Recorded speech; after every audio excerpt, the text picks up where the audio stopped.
ایک تو یہ کہ تم لان تان بہت کرتی ہو، یعنی زبان سے بہت سارے گناہوں کے کام کرتی ہو، اور دوسرے کہ اپنے شوہر کی نافرمان ناشکری، کہ اس کی 10 اچھائیاں ہیں اور اگر ایک برائی اس میں ہے تو وہ 10 اچھائیوں کا تم ذکر نہیں کرتی، بلکہ وہ ایک برائی کو تم بڑھا چڑھا کر بیان کرتی ہو، یہ ناشکری ہے اور اس کی وجہ سے۔ تو ہمارے لیے بھی کرنے کے کام کیا ہیں کہ کثرت سے استغفار اور صدقات، صدقہ تو ڈیلی کچھ نہ کچھ ضرور کرنا چاہیے۔ اور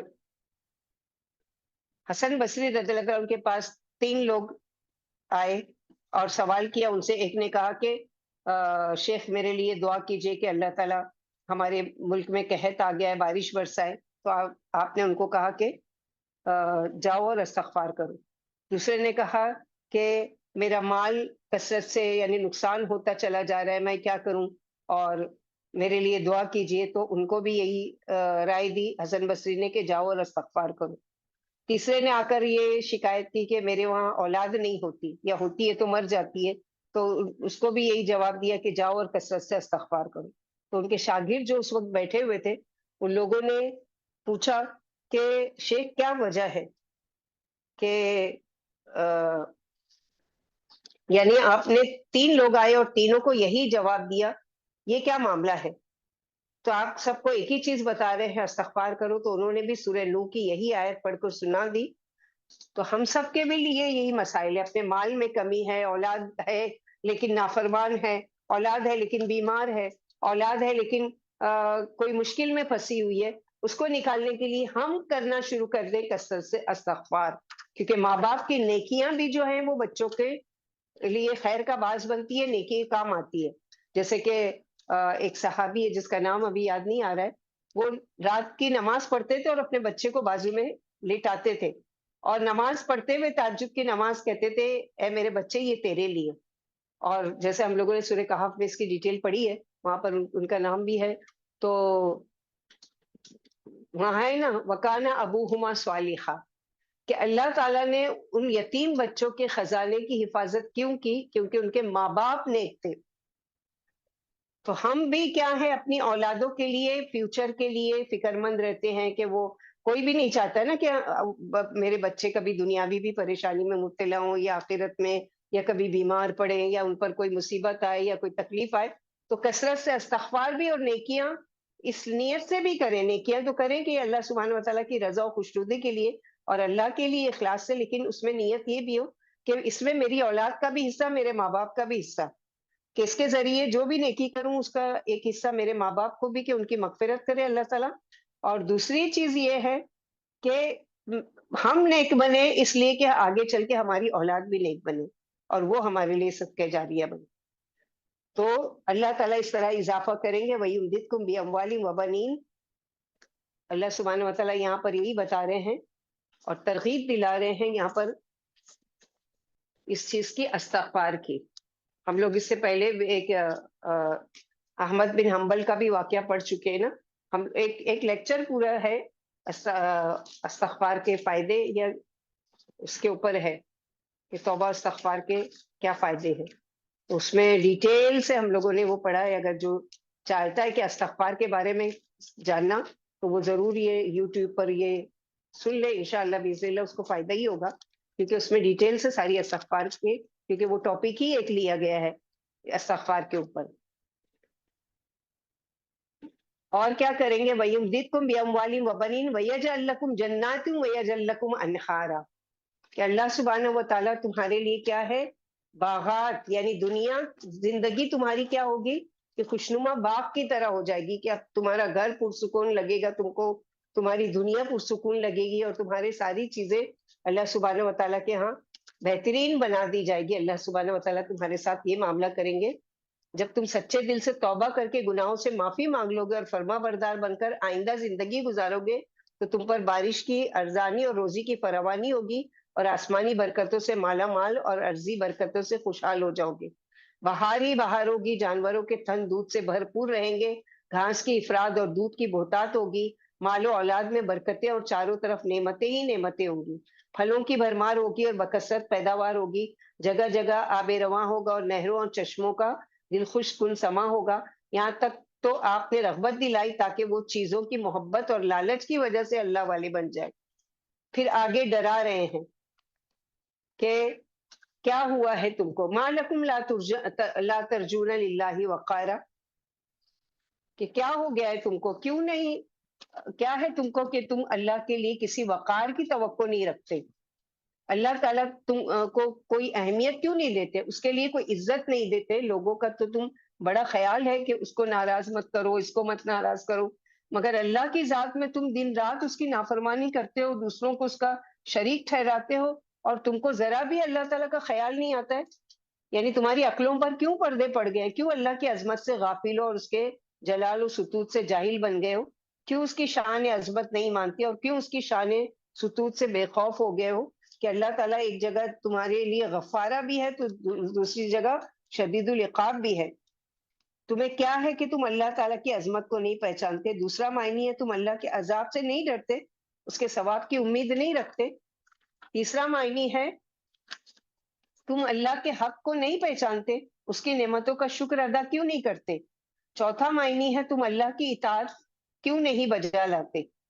پانچواں اس کا معنی ہے کہ لا ترجون للہ وقارا، تم اللہ کی وحدانیت پر ثابت قدم کیوں نہیں رہتے، کیوں ڈاماڈول ہو جاتے ہو. اور جبکہ اللہ سبحانہ وتعالیٰ اب ان کو تخلیق کائنات اور تخلیق ان کی خود کی تخلیق اور لوگوں کی کہ وقد خلقکم اتوارا،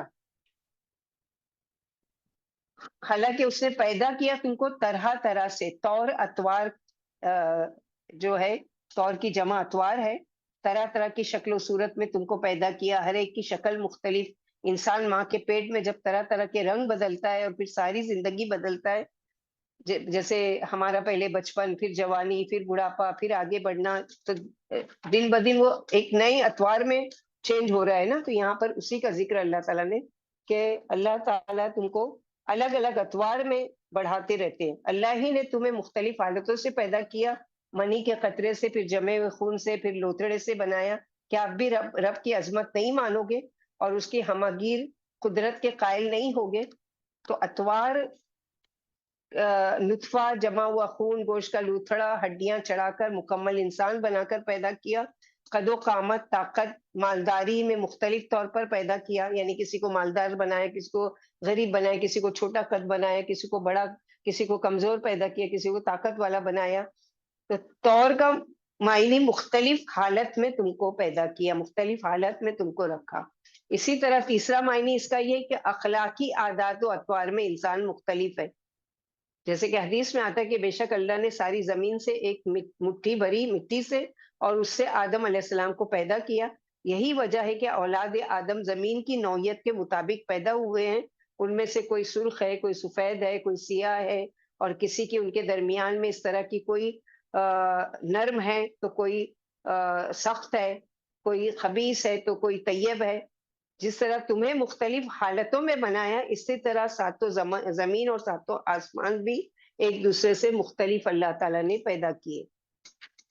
تو اللہ سبحانہ وتعالیٰ سب سے پہلے اپنی تخلیق پر غور و فکر کرو. کائنات میں سب سے پہلے اپنے آپ میں وہ کرو کہ تمہاری تخلیق کی چیز کس چیز سے ہوئی، تکبر کس بات کا، کہ تم پیدا کس چیز سے کیے گئے ہو. ہم شاجن نبتلی ہی اور سورہ طارق میں پڑھ چکے، جیسے کہ والسماء والطارق میں ہے نا کہ وما ادراک ما الطارق النجم الثاقب ان کل نفس علیہا حافظ فلینظر الانسان مما خلق خلق من ماء دافق یخرج من بین الصلب والترائب، کہ جو سینوں سے نکلتا ہے، جو پانی اور جو حقیر ہے، کہ جس کو اگر کپڑے پر لگ جائے تو اس کو غسل دیے بغیر تم عبادت نہیں کر سکتے، اس قدر حقیر اور وہ گندا اس سے تمہاری تخلیق ہوئی ہے.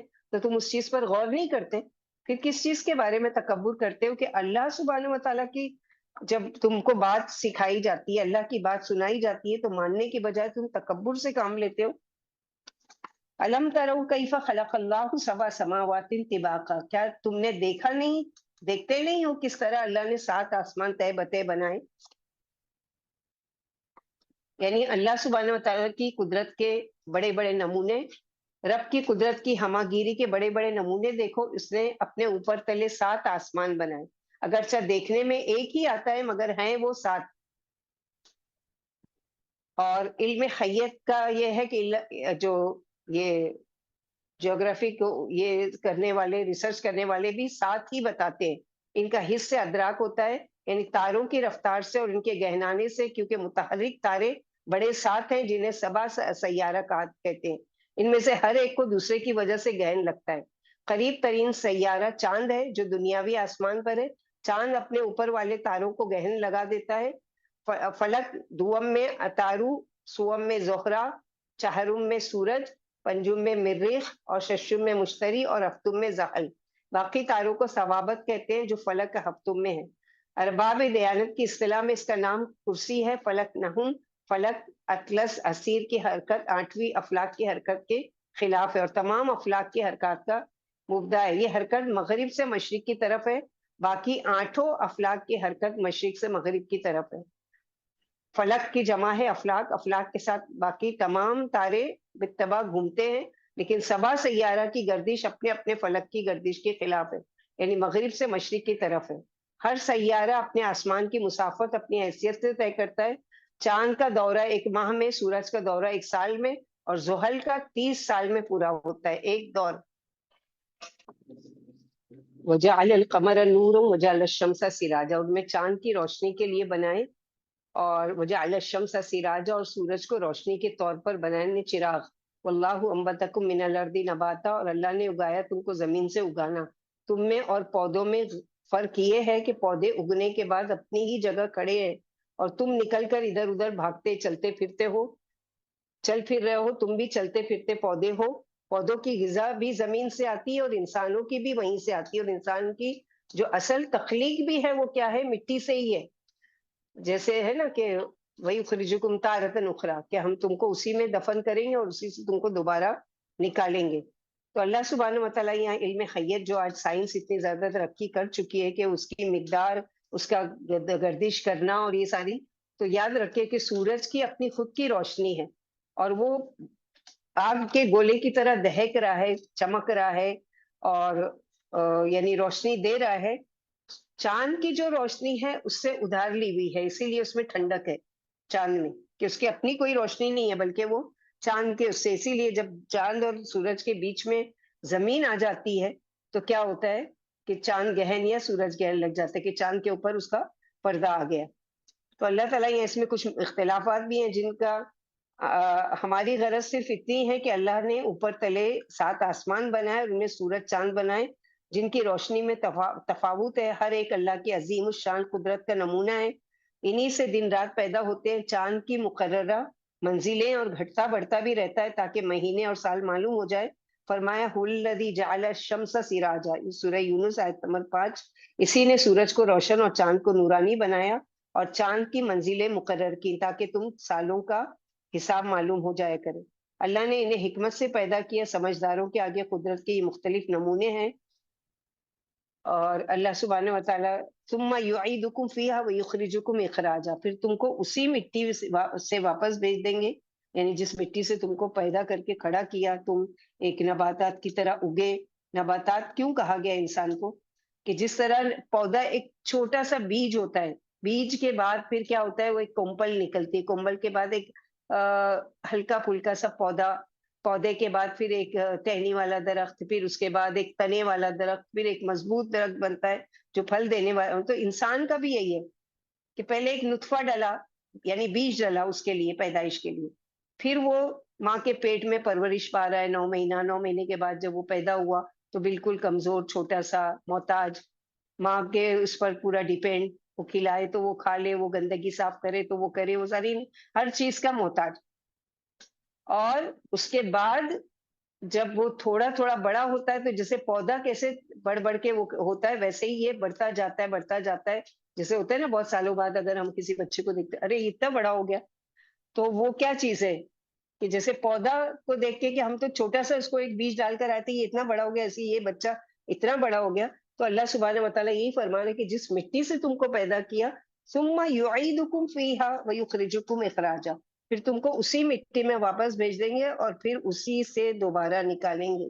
جیسے پہلے نکلے تھے اسی طرح واپس ڈال کر ہم قادر ہیں پھر سے نکالنے پر.